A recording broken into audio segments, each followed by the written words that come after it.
Many reports were received about a property containing some 14 horses, plus there was already 6 dead on the property. Local community members were outraged at the continual failure of these sentient creatures over a prolonged period of time. Despite other attempts, these horses were left with uncertain futures and some suffering prolonged agonising deaths due to lack of feed and best management practices. Project Hope Horse Welfare were notified and immediately sent out one of their horse representatives. What was found would have churned the steeliest of people. Carcasses piled upon each other, covered with branches, a horse with a leg stuck in barbed wire and ring lock fencing, and horses that had been struggling to make it from day to day.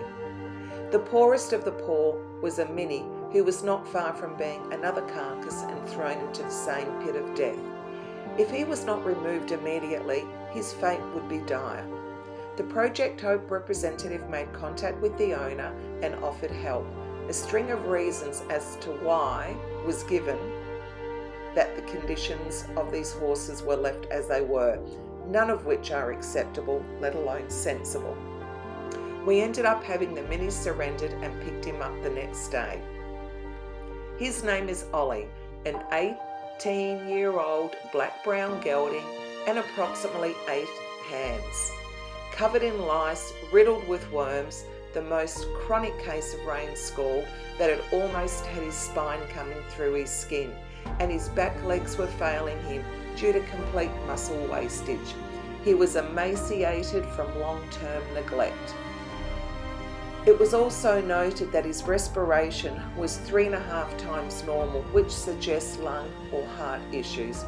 We had the vet attend as soon as we got home, and her shock of his condition was evident. She scored him with a 1 with 0 fat coverage at all. He was bones with skin over them. His heart was struggling, his lungs were struggling, and his blood test confirmed the results of long-term neglect and prolonged inflammatory conditions. Red and white blood cell counts were alarming, either indications of heavy parasitic worm burdens or tumours. Ollie was in acute care and with much medication, a rigid treatment plan to hopefully pull him through.